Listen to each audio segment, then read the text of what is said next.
le 45e parallèle. Il parcourt la planète à travers 15 pays, dont le Canada, la France, la Croatie, la Chine. C'est le point milieu entre le pôle Nord et l'équateur et possiblement un des derniers endroits qui sera dévasté par les changements climatiques. Quand certaines régions deviendront inhabitables, on verra des exodes. Vers le nord, vers les terres intérieures, surélevées, avec des lacs à proximité, là où les impacts des événements météo extrêmes sont amoindris. Les grands espaces au nord du 45e parallèle sont ainsi appelés à devenir les terres du 22e siècle. Bienvenue dans les cantons de l'Est.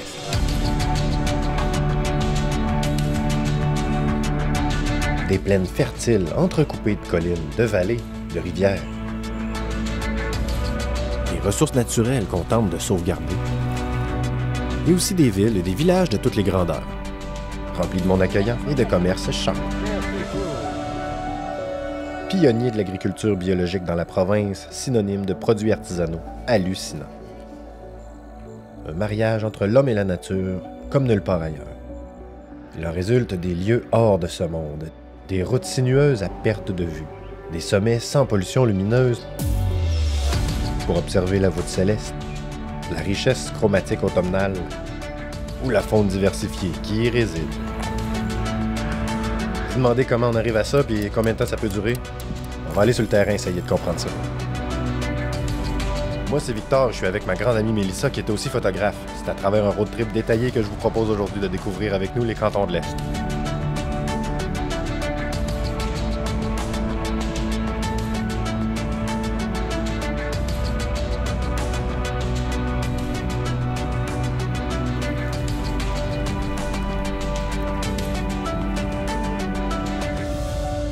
Les bureaux de touristes locaux ont quand même pris soin de créer 3 itinéraires pour aider à mapper les environs. La route des Vins, 140 km, 22 arrêts. Le chemin des Cantons, 430 km et 38 arrêts. Et la route des Sommets, un itinéraire de 193 km et 21 arrêts.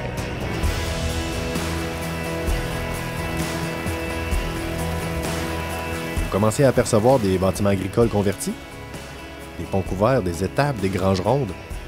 Je pense que vous êtes arrivé en Estrie. Le pont couvert Paul-Émile Giguère, c'est justement l'entrée du chemin des Cantons à Overton. Et c'est le voisin du légendaire moulin à laine ancestral où on peut déjà commencer à dérouler le fil de l'histoire locale.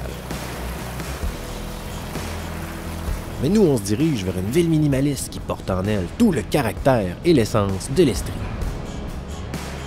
Impressionnante de par la manière dont elle s'est forgée à travers une végétation dense et une géologie hostile.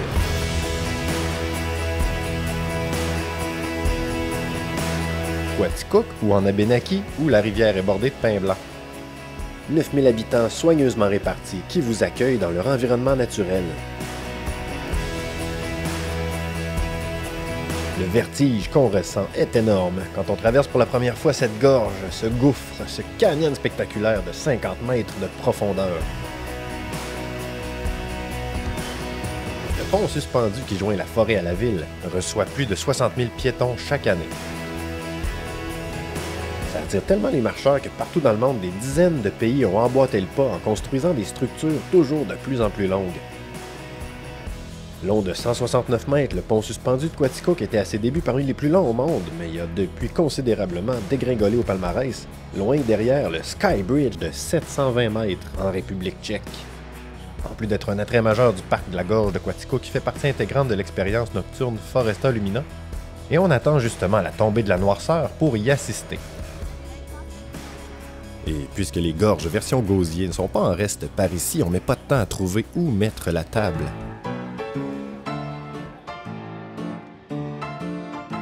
Une belle découverte, un coup de cœur. Hop Station, une microbrasserie artisanale établie dans l'ancienne gare de train de Quaticook qui s'appelait Grand Tronc. Le chemin de fer a été la clé dans le développement du tourisme dans les cantons à ses débuts, en amenant les voyageurs entre autres des États-Unis. Puis c'est pas seulement pour son cachet historique, son design général, son emplacement au sommet d'une petite route de roche puis son stationnement démesuré, mais d'abord pour le soin apporté aux recettes de leur bière. En conversant avec la gentille demoiselle, on apprend même que le train passe encore parfois et très rarement. Et selon la légende, il suffirait de tendre l'oreille un moment pour l'entendre s'approcher au loin. Et oui, il est venu faire un petit coucou pendant l'heure où j'étais présent. Chercher à se rafraîchir et soudainement côtoyer l'histoire, on sait jamais ce qu'on va trouver quand on décide de dévier de sa trajectoire. Bon, l'apéritif est pris, mais là on passe aux choses sérieuses.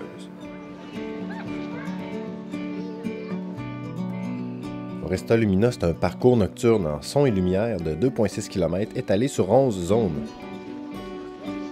Chacune d'elles se fait en 3 à 5 minutes, mais c'est important de le dire, le visiteur est invité à vivre l'expérience à son rythme. Le sentier de la gorge de Quaticook n'est plus celui que vous connaissez. C'est maintenant le jardin des souhaits et se prolonge en sentier des fées. Mais tout cela n'est que préparatoire. Comme toute bonne expérience immersive, l'intro nous éloigne subtilement du monde tel qu'on le connaît. Et c'est par la suite qu'on emprunte le pont suspendu menant au portail magique. S'estompe au loin la cacophonie urbaine et le chant des moteurs. En traversant le portail, soyez prêts pour la révélation des secrets de la gorge de Quaticook. Vous serez téléporté dans un autre univers. Margaret a vécu aux abords de la forêt de Quaticook il y a des décennies.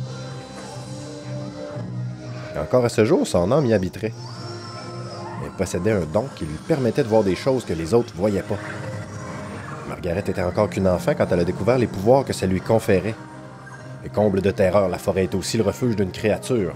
Mi-homme, mi-troll, un monstre sanguinaire, cannibale et boulimique. Et si ça n'avait pas été l'intervention de l'esprit de la forêt, ben crunch, crunch, crunch, Margaret aurait fini en bruschetta.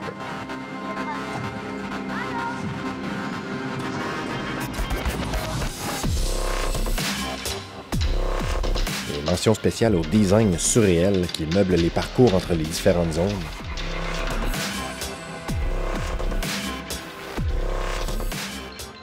La zone suivante, c'est l'harmonie des grands arbres, interactive avec ses instruments de musique format géant répartis en 3 sections. Chaque effort compte pour générer l'énergie nécessaire dans le but de remplir la forêt de mélodies, à un point tel que son esprit finira par se révéler à vous. L'esprit de la forêt assure l'harmonie entre les éléments et les créatures de la gorge. Les anciens l'invoquaient afin de bénéficier de sa protection. Le prochain arrêt sur le parcours offre une petite pause cinéma avec un court-métrage historique racontant l'histoire de la rencontre de Margaret avec le diable. On fait ensuite connaissance de Monsieur l'Arbre qui prend vie la nuit, mais pas pour longtemps.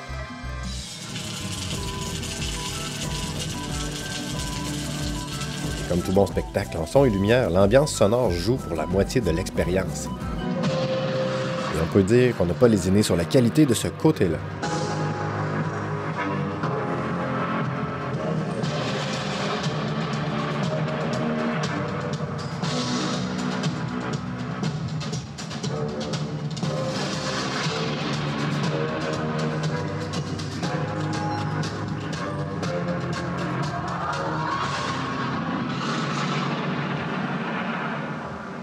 La marche se poursuit en dénivelé léger pour nous permettre de nous rassembler sur la berge enchantée et marcher aux abords de la rivière Quaticook. Je sais pas trop c'est quoi ces petits points lumineux-là, mais je veux juste dire que juste en haut de nous, de l'autre côté de la rivière, ben c'est le sentier des fées. Puis je sens justement un petit vent qui arrive de là. Fait que si c'est pas du caca de fée qui nous tapisse à grandeur, là, ben je sais pas c'est quoi. Au moins ça sent le sapin.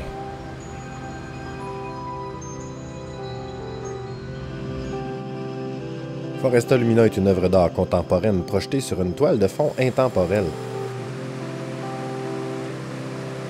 Le créateur derrière le parcours, c'est Moment Factory, en partie fondé au Québec.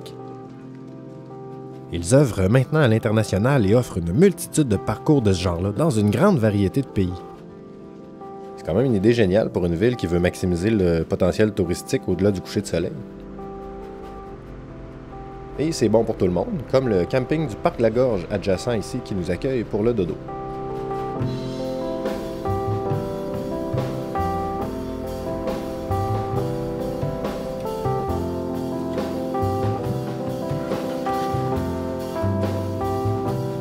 Le secret le mieux gardé des cantons de l'Est,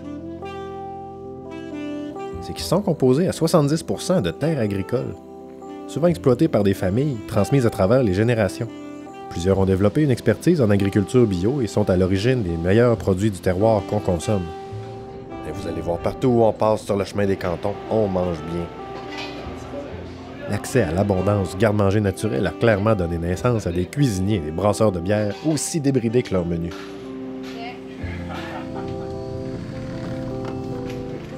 Et ça, justement, c'est la microbrasserie de Quaticook avec sa belle grande terrasse.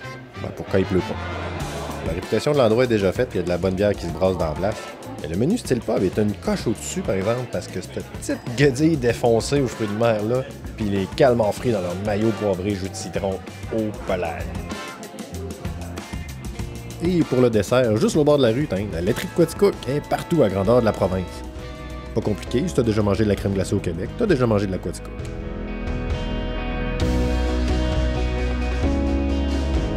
Un joyau urbain, au cœur d'une vallée enchantée. C'est le slogan parfaitement choisi de la ville et je sais pas pour vous, mais moi ça m'a clairement ouvert l'appétit pour quelque chose d'un peu plus gros.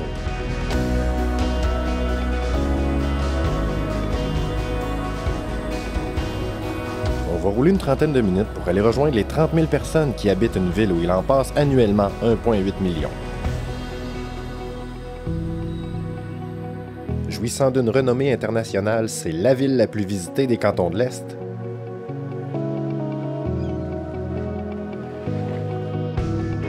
Magog jouit d'une configuration géographique idéale. D'un côté au confluent du légendaire lac Memphremagog et de la rivière aux Cerises, et de l'autre au pied du mont Orford et son terrain de jeu multisport 4 saisons. On comprend que c'était impensable de ne pas sauter sur l'opportunité d'en faire la ville touristique branchée la plus achalandée de la région et de faire rouler les pesos. Une industrie de 170 millions et 3400 emplois.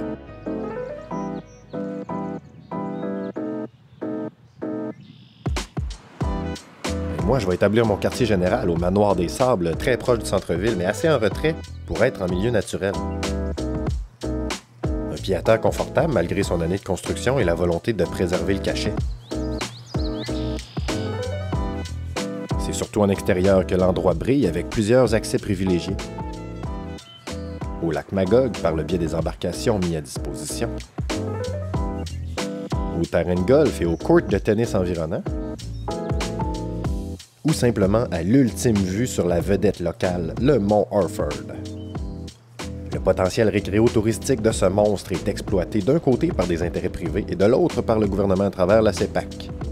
Des parcs, des pistes, des centres de villégiature, de camping, de ski, snow, raquettes, vélos de montagne, tout y est. C'est tellement rendu populaire ici que la CEPAC doit maintenant étudier les déplacements des gros mammifères sur le territoire pour comprendre s'il faut limiter des secteurs ou modifier des activités.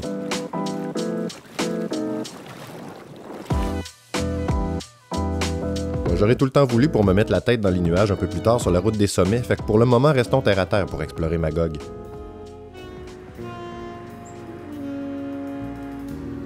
Le lieu de rassemblement ici, vous pouvez pas le manquer, c'est la plage de Magog. Située juste en continuité du sympathique parc de la Pointe Mary, entre les deux se trouve le quai McPherson, lieu de départ de plusieurs activités qui se déroulent sur le lac Memphremagog. En explorant un peu, vous pouvez même découvrir un petit Mexique des cantons avec cette taqueria installée un peu plus à l'écart. Et ces tacos de poisson frit avec les petits chips me rappellent définitivement des bons souvenirs. Ouais, je regarde autour là, et je sens clairement pas l'horloge de l'apocalypse tourner au fond des yeux des gens d'ici à Magog. Et ça fait du bien. Je me suis permis de mettre mon cerveau en mode avion. J'ai passé proche de m'acheter des sandales. Mais je suis rapidement revenu à moi. Parce que ce que j'avais d'abord en tête en venant ici, c'était une excursion sur un territoire protégé.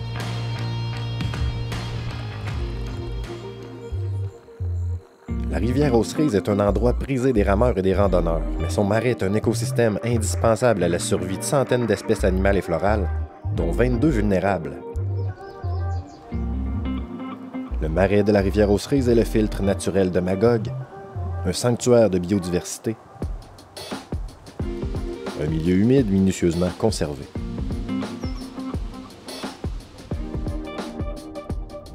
Vulgairement, ce qu'on fait ici, on aménage des habitats favorables. On arrache les espèces envahissantes, on conscientise et on éduque des jeunes à travers le centre d'interprétation.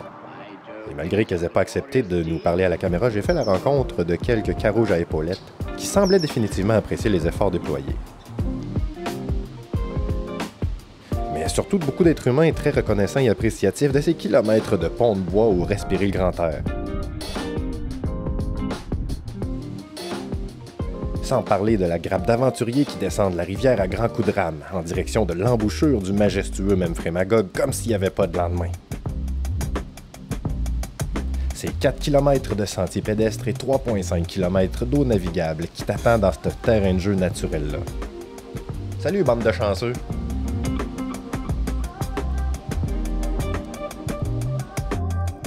L'endroit est aussi surveillé par une station météo locale qui permet d'évaluer les capacités de support du marais pour les activités humaines. Et si une trop grande pression anthropique est détectée, on prend une action concrète pour remédier à la situation. Des marais comme ceux-là, il y en a plusieurs dans la province, puis dans un contexte de lutte au changement climatique, les données récoltées ici pourraient bien servir à aider d'autres milieux naturels semblables ailleurs.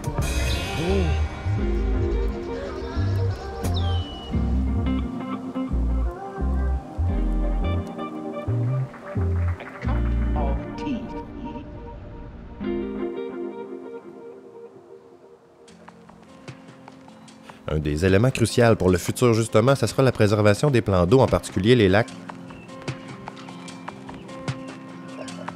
On a maintenant des subventions pour aider les marinas à se doter de stations de lavage. Mais malheureusement, le mal est déjà répandu ici au lac Memphremagog et au lac Magog, où la moule zébrée prolifère désormais.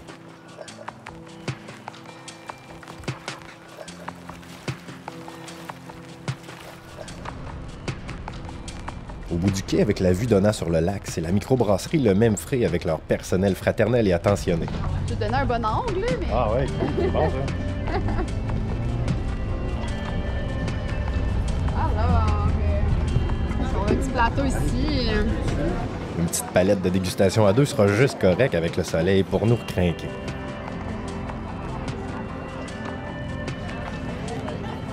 Mondialement, Magog, ça semble être placé à l'endroit exact de la rédemption face à n'importe quelle sorte de cataclysme.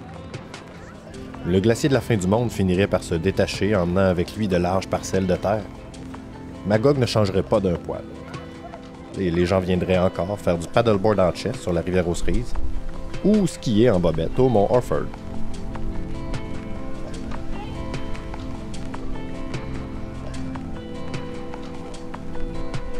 De la nature, on passe à la culture. D'abord, une brève histoire des cantons de l'Est. On est en 1791 quand les loyalistes anglais déchus débarquent et se font ouvrir de nouveaux districts dans ce territoire abénaki. Ça devient Eastern Townships, nommé en opposition aux Western Townships du Haut-Canada ou actuellement l'Ontario. Et justement, plus on s'enfonce, plus la présence des ancêtres anglo-saxons se ressent. Dans le nom des rues, des parcs, des musées, des municipalités, mais surtout dans l'architecture.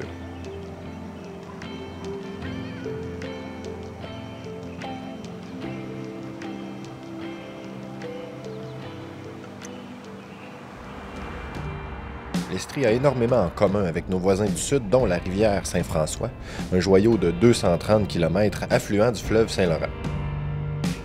En fait, c'est toute la région qui est collée sur la frontière avec les États-Unis. Fait insolite à propos de la plus grande frontière non défendue au monde. Il y a un certain nombre de villes frontalières qui partagent culture et communauté malgré leurs identités fédérales différentes. Je vous en montre quelques-unes, mais plus près de nous, une ville américaine au Vermont nommée Derby Line vit la même proximité avec une ville québécoise. Un incontournable du chemin des cantons, et c'est vers là qu'on met le cap.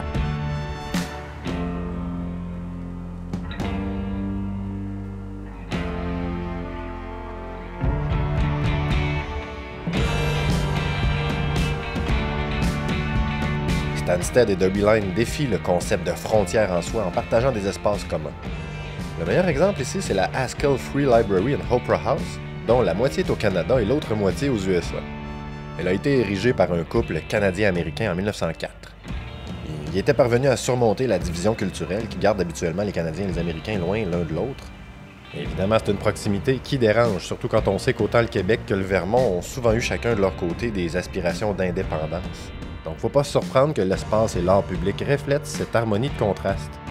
On s'est arrêté au cercle de pierre de Stansted, un endroit mystique, avec toutes sortes de pierres, puis on savait pas, mais on a découvert sur place. Pour ceux qui n'aiment pas trop la chaleur, avec les grosses canicules qu'on a en ce moment, ils ont établi des petits îlots de fraîcheur avec des boules végétales qui nous accueillent avec une structure en métal, fait qu'ayez pas peur, c'est fait pour ça. On va être prêt à repartir après en se reposant à l'ombre. Le cercle de pierre a été conçu et installé à cet endroit stratégique pour symboliser l'harmonie entre les différences et promouvoir la paix des peuples. Le lieu est un clin d'œil aux monuments néolithiques qui ont été trouvés en Grande-Bretagne et en France, et il est composé exclusivement de granit local.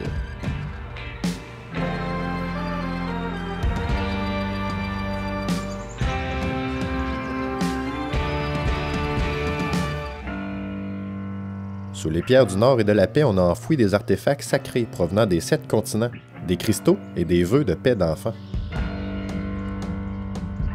C'est 48 rangs de sarrasins qui lui donnent l'allure d'un soleil du haut des airs. Une plaque au centre du cercle honore aussi l'équinoxe et le 45e parallèle. C'est un endroit qui porte les graines des idées à germer pour une époque où il accueillerait des humains de toute nationalité. Des messages de paix portés par des symboles historiques. Fait qu'on achève-tu là, de méditer sur le fardeau de l'existence? Hein, tu veux plus sortir de ta boule, hein? Ah ouais, là, le monde t'attend. Cet hélicoptère-là, ben il te cherche pas, je te jure. Personne ne va t'envoyer à Guantanamo.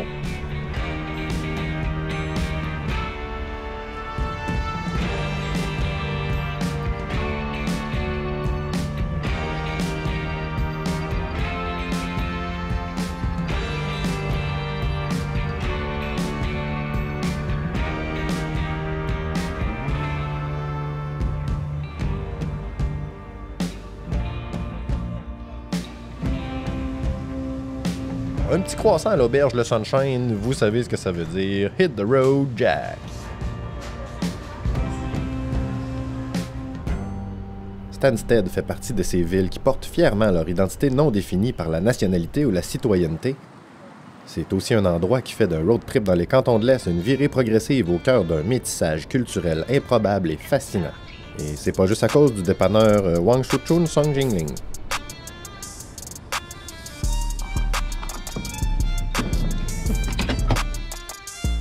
Et où la map? On roule direction nord vers un village magnifique sorti tout droit d'un roman. Prisé des touristes, mais aussi des producteurs américains.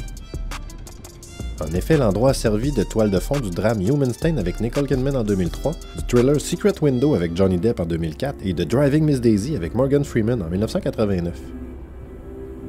C'est 750 chanceux qui ont le privilège d'habiter dans la municipalité tout droit sortie d'un film qui finit bien.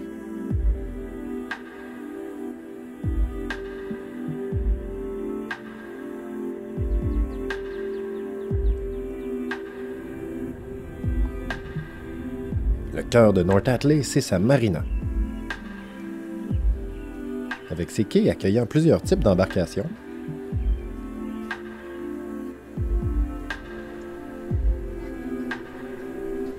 Voisine d'un vaste parc pour se faire un petit soccer improvisé. Et agrémenté du pub Pilsner dont la terrasse est littéralement sur l'eau. Et sans oublier sa petite passerelle coquette pour admirer le plan d'eau d'un autre point de vue. Et ce plan d'eau, c'est le lac Massawippi, qui nourrit les locaux depuis probablement même le temps où ils vivaient dedans. De nos jours, le lac Massawippi, c'est une réserve abondante d'achigans, de perches chaudes, de brochets et un paradis pour la pêche sportive. Malheureusement, toute cette belle activité-là est en péril. À son tour, le lac Massawippi est victime d'une invasion de moules zébrées. Une moule peut filtrer 1 litre d'eau par jour, ce qui la rend plus claire. Ça nuit aux frayères et favorise l'apparition d'algues bleues. La moule se nourrit de phytoplancton, les organismes végétaux à la base de la chaîne alimentaire. Il reste donc moins de nourriture pour toutes les autres espèces. Une femelle peut pondre jusqu'à 100 000 œufs par année et un seul fragment, invisible à l'œil nu sur une embarcation ou un équipement, peut finir par contaminer tout un lac.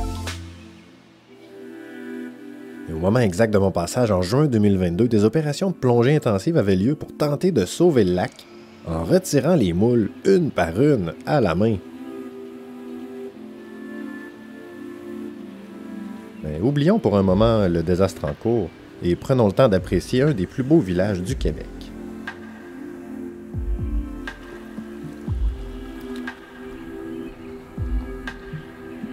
Aussi beau sous le soleil que la pluie, North Atlee possède plein de petits commerces cute essentiels ouverts à l'année.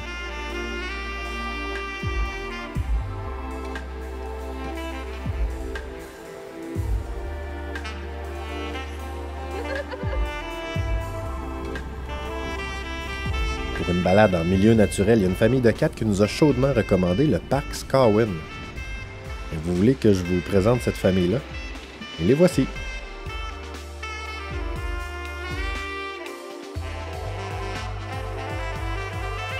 En voir un aussi près de la route est souvent surprenant, mais 4, c'est un moment d'une rare beauté qui confirme qu'on n'est pas les seuls à se sentir en paix dans les environs.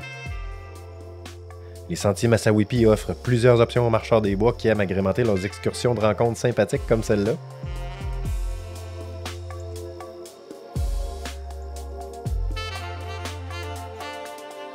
Bon, laissons-les à leur pique-nique là, avant que je me fasse accuser par les activistes extrémistes de voyeurisme animal. Il reste encore beaucoup de choses à découvrir de l'Estrie, mais je vous donne un petit break, le temps d'aller sortir le chien ou remplir votre verre. Si vous appréciez ou ça vous est utile, vous pouvez vous abonner, me laisser une marque d'appréciation, un commentaire, une suggestion, ou même devenir membre pour me supporter. Mais surtout, revenez-moi dans la deuxième partie parce qu'on poursuit notre road trip.